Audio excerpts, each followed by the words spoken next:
கடவுள் உங்கள் மேல ஒரு வழக்கு போட்டிருக்கிறார். கடவுளுக்கு உங்களுக்கு ஒரு வழக்கு இருக்குது, ஒரு கேஸ் இருக்கு. இது 3 இல்லைன்னா உங்களுக்கும் கடவுளுக்கும் வழக்கு இருக்கு. நான் சொல்வதெல்லாம் உண்மை, உண்மை தவிர வேறில்லை. உன் இருதயத்தில் நினைக்கிற நினைவெல்லாம் அவர் ஒருத்தருக்கு தான் தெரியும். மனுஷனை மறைச்சிடலாம், அவரை மறைக்க முடியாது. சகலமும் அவர் கண்களுக்கு முன்பாக வெளியரங்கமாக இருக்கிறது. அங்கேயே போட்டுட்டு இந்த மாதிரிலாம் பண்றாயா அப்படின்னா அவன் ஊழியக்காரனே கிடையாது. ஆனா அவர்களால சத்திய மார்க்கம் தூஷிக்கப்படும். சில கள்ள போதகர்கள் இருக்கிறாங்க, சில கள்ள தீர்க்கதரிசிகள் இருக்கிறாங்க. அவங்க நினைச்சாங்கன்னாக்க வீட்டை 2 ஆக்கிட்டு போயிடுவாங்க.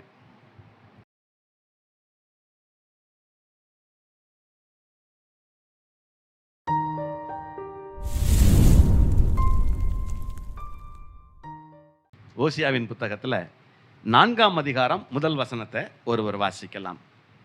ஓசியா 4ஆம் அதிகாரம்.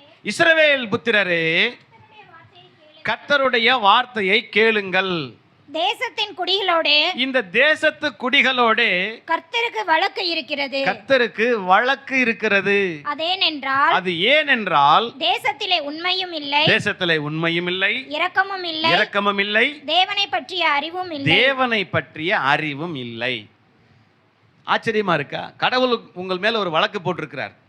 கடவுளுக்கு உங்களுக்கு ஒரு வழக்கு இருக்குது, ஒரு கேஸ் இருக்கு. எல்லாருக்கும் மேலேயும் கேஸ் இருக்குதான். கடவுளுக்கு உங்களுக்கு வழக்கு இருக்கு. என்ன வழக்கு? இந்த கேஸோட தன்மை என்ன சொல்லி இருக்குது? தேசத்தில் எங்கேயும் உண்மை இல்லை.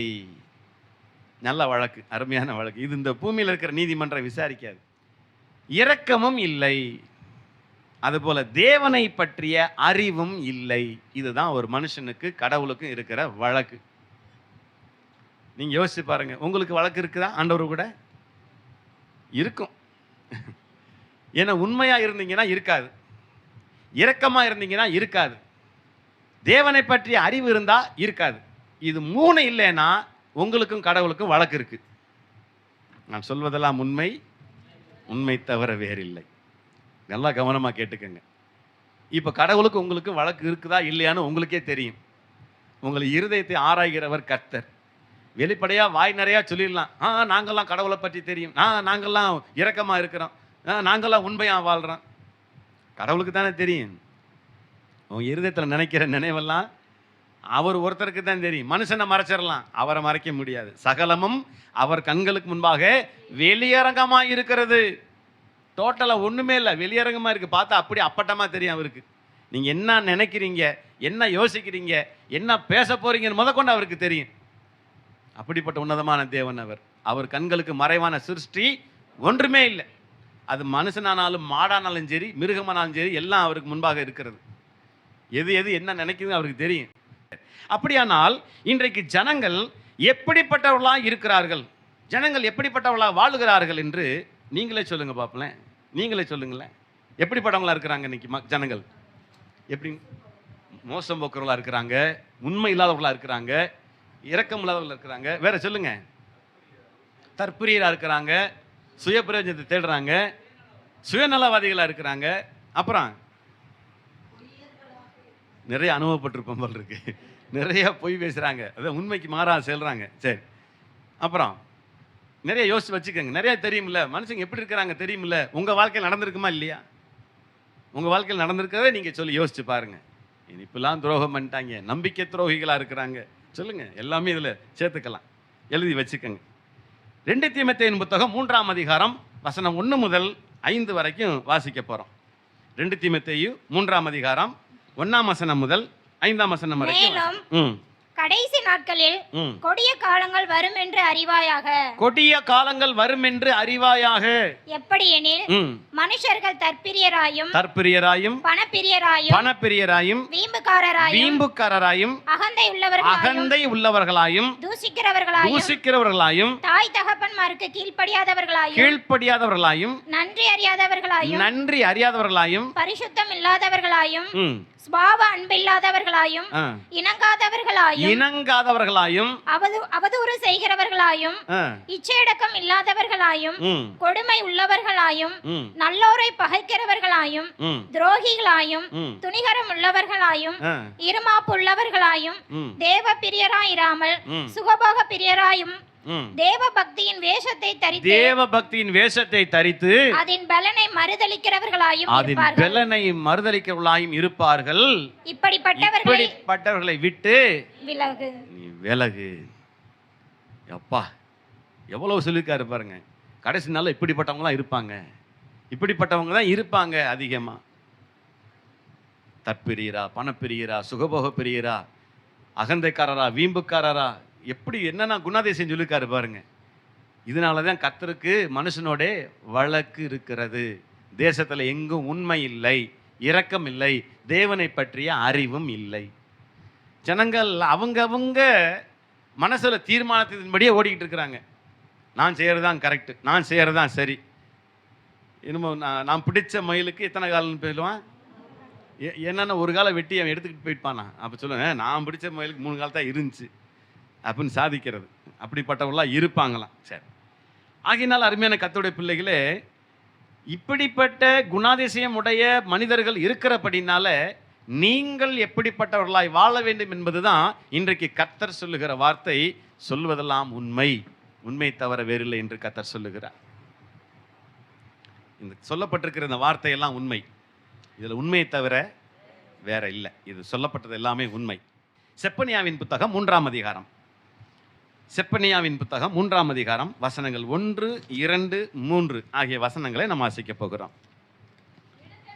இடுக்கண் செய்து ஊத்தையும் அழுக்குமாயிருக்கிற நகரத்துக்கு ஐயோ, அது சத்தத்துக்கு செவி கொடுக்கவில்லை, சத்தத்துக்கு செவி கொடுக்கவில்லை, அது கடிந்து கொள்ளுதலை ஏற்றுக்கொள்ளவில்லை, கடிந்து கொள்ளுதலை ஏற்றுக்கொள்ளவில்லை, அது கர்த்தரை நம்பவில்லை, அது கர்த்தரை நம்பவில்லை, அது தன் தேவனிடத்தில் சேரவில்லை, அது தன் தேவனிடத்திலும் கூட சேரவில்லை. அதற்குள்ளே இருக்கிற அதன் அதிபதிகள் கெர்ச்சிக்கிற சிங்கங்கள், அதிபதிகள் கர்ச்சிக்கிற சிங்கமாய் இருக்கிறார்கள். அதன் நியாயாதிபதிகள் சாயங்காலத்தில் புறப்படுகிறதும், சாயங்காலத்திலே புறப்படுகிறதும், விடியற் காலம் மட்டும் ஒரு எலும்பையும் மீதியாக வைக்காததுமான ஓநாய்கள். ஓநாய்கள். யார சொல்றாரு? நம்மளத்தான் சொல்றாரா? எந்த இடத்துல உண்மை இல்லையோ, எந்த இடத்துல கர்த்தரை பற்றின அறிவில்லையோ, எந்த இடத்துல இரக்கம் இல்லையோ, அங்கே அவர்கள் ஓநாய்களாக இருக்கிறார்கள்.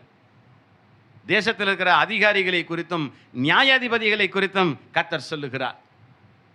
இங்கே ஊருக்கு ஊர் நாட்டாம தடி எடுத்தவனெல்லாம் தண்டல்காரன் சொல்லுவாங்க. அப்போனா அவன் நான் சொல்கிறதான் ஏன் கரெக்டு, நான் சொல்கிறதான் கரெக்டுன்னு சொல்லி அவங்க தங்கள் சுயநீதியை பேசுவாங்க.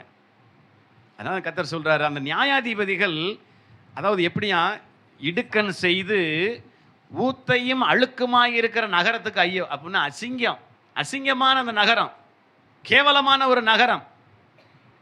ஏன் கேவலமாக போச்சு, அசிங்கமாக போச்சு? குப்பையெல்லாம் கொட்டி வச்சிருக்காங்களா அதனாலயா? இல்லை, தேசத்தில் உண்மை இல்லை, இரக்கம் இல்லை தேசத்தில். நீங்கள் கேள்விப்பட்டீங்களா? இந்த நடக்கிற விஷயங்களை பார்த்தீங்கன்னா ஒரு செய்தித்தாள் இப்படி சொல்லப்பட்டிருக்கிறது. ஒரு நாள் ஒன்றுக்கு 9 மானபங்கங்கள் நடக்கிறதான். ஒரு நாள் ஒன்றுக்கு தமிழ்நாட்டில் மட்டும் 9 இடங்களில் மானபங்கம் நடக்குது, பாலியல் பலாத்காரம் நடக்குது. இதில் வெளியில் தெரியறது 4, அதில் கண்டுபிடிக்கிறது 1. எங்கே இருக்கு? தேசத்தில் உண்மை இல்லை, இரக்கமும் இல்லை, தேவனை பற்றி அறிவும் இல்லை என்று கர்த்தர் மிக தெளிவாக சொல்லுகிறார். அப்படிப்பட்ட நகரத்துக்கு ஐயோ. ஐயோ என்றால் கேடு வரும்னு அர்த்தம். ஐயோன்னு எங்கெங்கெல்லாம் வருதோ, பரிசுத்த வேதத்தில் சொல்லப்பட்டிருக்கிறதோ அதெல்லாம் கேடு வரும்னு குறித்து வச்சுக்கோங்க. ஐயோ அப்படின்னா கேடு வரும். இப்படிப்பட்ட நகரத்துக்கு கேடு வரும். அதனுடைய நியாயாதிபதிகள் சாயங்காலத்திலே புறப்படுகிறதும் விடியற்காலம் மற்றும் ஒரு எலும்பையும் மீதியாக வைக்க மாட்டாதுமான ஓநாய்கள் என்று கர்த்தர் சொல்லி இருக்கிறார். அப்படின்னா என்னவா? கடிச்சு கொதறி தின்னு எலும்பை கூட மிச்சம் வைக்க மாட்டாங்க, அழிச்சிடறாங்க. மனுஷன் சாப்பிட்றான். ஒரு மனுஷன் அழைத்து ஒரு மனுஷன் மேலே வர்றதுக்கு நினைக்கிறான். தேசத்தில் எங்கும் உண்மை இல்லை. ஐயா, நான் சொல்வதெல்லாம் உண்மை, உண்மை தவிர வேறில்லை. வேற எதுவும் சொல்லலை, நான் உண்மை தான் சொல்லிட்டு இருக்கேன். 2 பேதுருவின் புத்தகம் 2 பேதுரு 2ஆம் அதிகாரத்தில் அப்போ 1, 2, 3 மட்டும் வாசிக்கலாம். கள்ள தீர்க்கதரிசிகளும் ஜனங்களுக்குள்ளே இருந்தார்கள். எங்க இருந்தாங்களா? ஜனங்களுக்கு, நமக்குள்ளதான் இருக்கிறாங்க. கள்ள தீர்க்கதரிசிகள் ஜனங்களுக்குள்ளே இருந்தார்கள். அப்படியே உங்களுக்குள்ளும் கள்ள போதகர்களும் இருப்பார்கள். அவர்கள் இது இந்த வார்த்தை சொல்லியிருக்காருன்னா நிறைவேறுமா இல்லையா? இது நடந்திருக்குமா இல்லையா? அப்ப கள்ள தீர்க்கதரிசிகள் இருந்திருக்கிறாங்க, இன்னைக்கு இருக்கிறாங்க. அதே போல உங்களுக்குள்ள கள்ள போதகர்களும் இருக்கிறார்கள். நல்ல கவனமா கேளுங்க. அடுத்து அவர்கள் கேட்டுக்கு ஏதுவான வேத புரட்டுகளை தந்திரமாய் நுழைய பண்ணி தங்களை கிரயத்துக்கு கொண்ட ஆண்டவரை மறுதலித்து தங்களுக்கு தீவிரமான அழிவை வருவித்துக் கொள்ளுவார்கள். அவர்களுடைய கெட்ட நடத்தையை அநேகர் பின்பற்றுவார்கள். அவர்கள் கெட்ட நடக்கைகளை அநேகர் பின்பற்றுவார்கள். அவர்கள் நிமித்தம் சத்திய மார்க்கம் தூஷிக்கப்படும். எங்கேயோ ஒரு ஊழியக்காரங்கிற பேர்ல ஒரு தவறு செஞ்சிருப்பான், இந்த ஊழியக்காரங்களே இப்படித்தான் அப்படிம்பாங்க. எங்கேயோ ஒரு போதகர் ஏதோ ஒரு பிரச்சனை மாட்டியிருப்பாரு, அவன் போதகனா இருக்க மாட்டான், ஏற்கனவே சொன்ன லிஸ்ட்ல வந்திருப்பான். அவர்கள் கள்ள தீர்க்கதரிசிகளும் கள்ள போதகர்களும் இருப்பார்கள். ஆனா இங்க பேர் எப்படி வந்துடும்? எல்லாம் ஊழியம் செஞ்சுட்டு அங்கேயே போட்டுட்டு இந்த மாதிரிலாம் பண்றாயா அப்படின்னா அவன் ஊழியக்காரனே கிடையாது. ஆனா அவர்களால சத்திய மார்க்கம் தூஷிக்கப்படும். அவர்களுடைய கெட்ட நடக்கைகளை எத்தனை பேர் பின்பற்றுவாங்களாம்? அநேகர் பின்பற்றுவார்கள். ஏன்னா அதுக்கு அவங்களுக்கு சந்தோஷமா இருக்கும். நீங்க ஞாயிற்றுக்கிழமை ஆராதனைக்கே வர தேவையில்லை, என்னுடைய செய்தி யூடியூப்ல நீங்கள் பார்த்துக்கலாம். அப்படின்னா நல்ல போதகரியா, நல்ல ஊழியக்காரரியா அப்படின்னு கொண்டாடிடுவாங்க. நிச்சயமா நடக்காது, அது நம்மகிட்ட நடக்காது. கர்த்தருக்கு மகிமை உண்டாகட்டும். ஆகவே அருமையான கர்த்தருடைய பிள்ளைகளே, இந்த தேசத்தில் எங்கும் உண்மை இல்லை, இந்த தேசத்தில் இரக்கமும் இல்லை, தேவனை பற்றிய அறிவும் இல்லை. கர்த்தருக்கும் உங்களுக்கும் நடுவாக ஒரு வழக்கு இருக்கிறது, நீங்க மறந்துடாதீங்க. வழக்கில் கர்த்தர் ஜெயிக்கிறாரா நீங்க ஜெயிக்கிறாரான்னு பார்க்கணும், நீங்க ஜெயிக்கிறீங்களான்னு பார்க்கணும். நல்லா இருக்கிற உங்க குடும்பத்துக்குள்ள சண்டை வரணுமா? அதை விரும்புறீங்களா? நல்லா இருக்கிற குடும்பத்தில் யார் சண்டை போட விரும்புவா சொல்லுங்க பார்ப்போம். சில கள்ள போதகர்கள் இருக்கிறாங்க, சில கள்ள தீர்க்கதரிசிகள் இருக்கிறாங்க. அவங்க நினைச்சாங்கனாக்க வீட்டை ரெண்டாக்கிட்டு போயிடுவாங்க. அப்படி ஆட்களும் இருக்கிறாங்க. அப்போ இப்படிப்பட்ட எண்ணங்கள் படைத்தவர்கள் இந்த உலகத்தில் உண்டு.